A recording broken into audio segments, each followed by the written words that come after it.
So next topic tayo, no? Ito, ano na to. Pag-usapan naman ngayon natin mga kababayan, yung ginawa po ni Mig Zubiri na pagtabla. Tinabla po si Robin Padilla ni Mig Zubiri. So, kamusta po mga kababayan? Ako po si Takeru Miyamoto at welcome po sa aking munting channel. So, dyan po sa 878 po na nanonood, pahingin na lang po ako ng like para po makatulong po sa content po na to. Yung pag-uusapan naman ngayon natin ito, this is the last topic na meron po tayo, 'di ba? Na ito nga po si ito pong si Mig Zubiri, tinabla si Robin Hood Padilla. Kasi alam naman po natin na yung pinaka committee na hinawakan po ni Robin Padilla ay regarding po sa constitutional amendments. Pero ang ginawa po ni Mig Zubiri, dahil nga po sa tatanga-tanga, itong si Robin Padilla, hindi po siya sinama. Hindi po siya sinama sa committee para pag-usapan itong constitutional amendments. Okay? So, ito mga babae, no? So, dito nga po, no, ito medyo matagal ng balita na to, medyo panis na nga to. So, nagpasa nga po ng resolution, Resolution of both houses number 6. Na ito nga po ay pinirmahan nga po ni Mig Zubiri, Loren Legarda at saka ni Sani Angara. So, ito nga po, ang pinag-uusapan ngayon dito ay Constitution. So, yan, no? So, ang pumirma dito, isa ng tatlo. Si Zubiri, si Angara at saka si Loren Legarda. So mga kababayan, Constitution po ang pinag-uusapan dito sa Senate. Pero bakit hindi kasama si Robin Padilla? So kung titingnan po natin yung mismong listahan po ng committee sa Senado, ayan na, committee. So andito po yung committee at andito po yung mga pangalan po kung sino po yung naka-assign sa mga committee po na yan. So yung sa Blue Ribbon Committee, si Francis Tolentino, blah blah blah. At sa baba po, yung Constitutional Amendments and Revisions of Codes, si Robin Hood Padilla. So, nakakatawa kasi dito mga kababayan. Talagang tahasang sinabi talaga ni Senate President Mig Zubiri na gagawa kami ng bagong subcommittee at hindi kasama doon si Robin Padilla. Sinabi niya talaga eh. Ito, panoorin natin to. All signed by myself, Senator Loren Legarda, and Senator Sani Angara on the economic provisions, amendments of the economic provisions of the Constitution. So with this, we had asked, the majority members had asked Senator Sani Angara to lead a subcommittee on the Committee on Constitutional Amendments to tackle this particular issue. We chose Senator Sani Angara kasi kailangan talaga natin dito ay abogado. So, with due respect, hindi ko pa nakakausap si Senator Robin Padilla. He's still abroad. But when he comes back, kakausapin po namin siya at magre-request po kami na kung pwede, para dito sa usapin na ito, we will ask a creation of a subcommittee for this purpose. Ang problema kasi sa aking kaibigan na si Senator Padilla, he's focused more on the political eh. Diba? He's focused more on the political. Pagka ganoon, magkakagulo talaga dito. Hindi tayo uhunsad. With due respect to my dear colleague, Senator Padilla. Ito yung ito yung pinaka-polite way para sabihin ni Mig Zubiri na hindi namin kailangan ng tanga, ang kailangan namin abogado. Hindi nga, kasi hindi naman kasi pwedeng sabihin ni Mig Zubiri on public na walang alam si Robin Padilla. So, syempre, ito yung pinaka-polite way para sabihin nga po ni Mig Zubiri na yun na nga, na ang kailangan namin sa pag-uusap na to abogado, hindi yung tanga. Kasi nga mga kababayan, di ba, ang sabi nga po ni Mig Zubiri, si Robin Padilla po kasi ay masyadong nakapokus sa usaping politikal. Kasi ako naman, naniniwala naman talaga ako na yung constitution natin is kailangang amyendahan. Kailangan may mga nakasulat po sa constitution na kailangang baguhin. Pero kasi ang gusto kasi ni Robin Padilla, baguhin yung konstitusyon. Na which is para sa akin, sobrang risky nun. Kasi ako naniniwala ako, 'di ba? Kung maalala po natin, 'di ba? Meron po kasing interview si PBBM nung 2021 ata 'yun, no. Nang sabi nga po ni PBBM na si PBBM po ay pabor para amyendahan yung constitution pero unti-unti. Merong parte na amyendahan and then ipaliwanag sa tao, pag naliwanagan ng mga tao sa kaamyendahan. Yung nga lang po kasi, ang problema kasi kay Robin Padilla, ang gusto niya palitan lahat. Ito mga kababayan, no, ito para mapakita ko sa inyo no, kung anong klaseng kasalaulaan ang gusto ni Robin Padilla. Ito So ito yung pinasa nga po ni Robin Padilla na resolution number 5. Okay, resolution of both houses of Congress proposing amendments to section 4 and 7 of Article 6. So bla bla bla, ang haba, no? So yan po ay pinirman po ni Robin Padilla. Yan, pirma niya yan, no? So alam niyo ba mga kababayan kasi, ang gusto kasi ni Robin Padilla, unang-una, ang gusto niya, ito basahin ko na, no, para mas maganda, no? Section 2. The Senate shall be composed of 54 senators, of which the 24 senators shall be elected at large by the qualified voters of the Philippines as may be provided by law. So ang gusto po ni Robin Padilla na yung mga senador gawing 54. Ay, nako, very good. Isipin nyo lang mga kababayan. Di ba?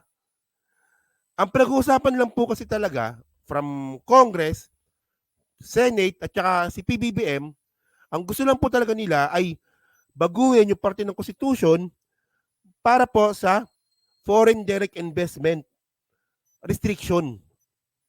Ayun lang.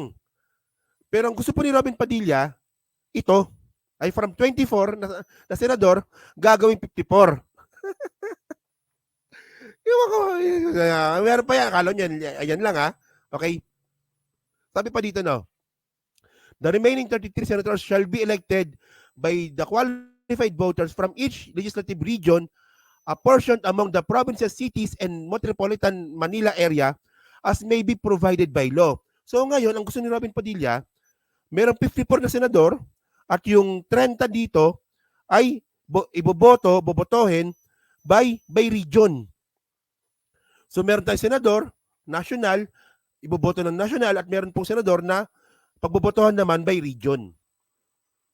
Sabi ni Robin Padilla yan Siya may sabi niya pinirmahan niya yan So, ano yan?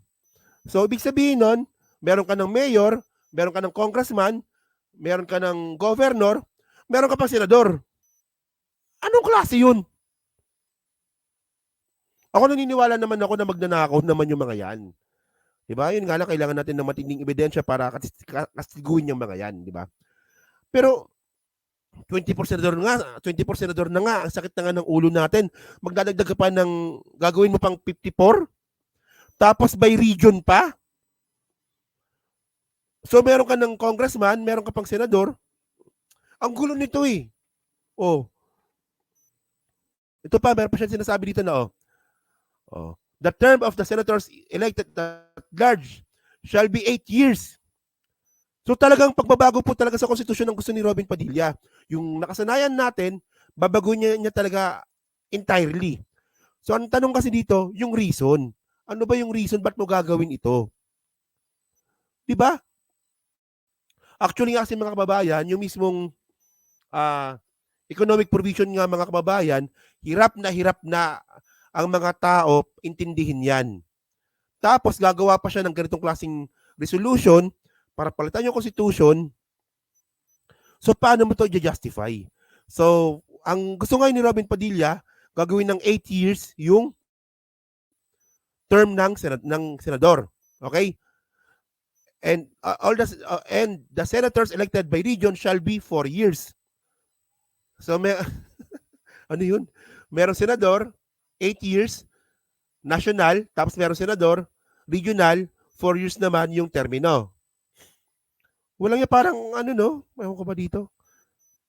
So, no senator elected at large and senator elected by region shall serve more than 2 and 3 consecutive terms. So, 3 terms. So, almost the same lang. And then, sabi pa dito, ito pa yung gusto niyo palitan, The member of the House of Representatives shall be elected for a term of 4 years, for which shall begin unless otherwise provided by law. So yung congressman gagawing 4 years yung term, kung dating 3 years. And then ang gusto pa ni Robin Padilla, ito pa. Ito yung malupit. Sabi ni Robin Padilla, the President and the Vice President shall be elected as joint candidates by direct vote of the people for a term of 4 years, which shall begin at noon on the 30th day of June next following the 4th day of the election, and shall be end, so blah blah, and then meron dalawang term. So yan. So ang gusto naman ni Robin Padilla, yung pagboto ng presidente at saka vice president, isang boto na lang. Pagkatapos, merong re-election na isa. At ito po ay 4 years. 4 years, dalawang term, 8 years in total, kung mananalo ulit. At dapat, kung sino yung presidente mo, ayun din po yung vice president mo na mananalo. Galing na, galing. Pwede to. Parang parang sa grade 5. Parang grade 5, 'di ba, na okay class, 'di ba, meron tayong written narrative examination, gagawa tayo ng sariling constitution. Yay! Parang ganun. Parang ganun eh. Parang constitution ng addict to. Hindi, ito. Wala namang problema dyan. Sige, to be fair, wala namang problema dyan. Pero ang tanong kasi dito, realistic ba to? Kaya ba itong tanggapin ng Pilipino? Paano mo ipapaliwanag ito sa Pilipino? Hindi nga, di ba? Hindi nga. Di ba? Parang naguguluhan ako eh. Kasi ang sinasabi natin dito, sa economic provision na nga lang, hirap na hirap yung mga tao intindihin. Paano pa kaya dito po sa resolution na gusto ni Robin Padilla? Parang hindi nag-iisip eh. Ewan ko ba, no? Not unless na talagang bubuksan po talaga yung constitution at bahala na po ang mga politicians na pagtripan po yung constitution natin. Agree ako sa constitutional amendments at agree din po ako sa Chacha. Agree din po ako na palitan yung constitution. Pero lahat po ng mga bagay po na yun may tamang panahon. Yung mga Pilipino na ba, ready na ba talaga sa pagbabago? Kaya na ba ng mga Pilipino na talikuran yung kultura na nakasanayan natin? Ayun po yung dapat i-consider eh. Kaya ako mga kababayan, mas naniniwala po ako na kung papalitan po natin yung constitution, mas okay po na inaamyandahan na lang po ito unti-unti. Proseso po yan. Niniwala po ang ganun. Pero ang nakakatawa kasi dito mga kababayan, ang pinakapunto po talaga ng topic natin ngayon, sabi ni Mig Zubiri, ayaw namin kay Robin Padilla kasi tanga siya. In polite way. Ay, nako, Robin Hood naman ko ba? Nawalang yan. Ako ba? So ako, inaamin ko naman, ako po ay nabudol ni Robin Padilla. Ewan ko, kasama ako sa tanga na bumoto kay Robin Padilla. Sige na, okay lang, tawagin niyo akong tanga. Okay, natanggapin ko yan kasi kasama ako eh. Kasama ako sa tangang bumoto kay Robin Padilla eh. At hindi na po siya makakaulit. Di ba? Hindi na po siya makakaulit. Yon, thank you po mga kababayan, no? Nairaos ko yung live stream po natin ng mahigit na 1 oras, no? Kaya salamat po mga kababayan sa inabot ako kanina ng 960 na nanonood yung pinaka-peak. Ngayon po ay 823. So bago po tayo matapos, pahingin na lang po ako ng like at maraming salamat po sa patuloy po na pagsuporta, no? Kuya Inaro, nakikita kita, pasensya na di ko nababasa yung comment mo, no? Yon. Thank you po, maraming salamat. Salamat po, salamat. Thank you po talaga, salamat.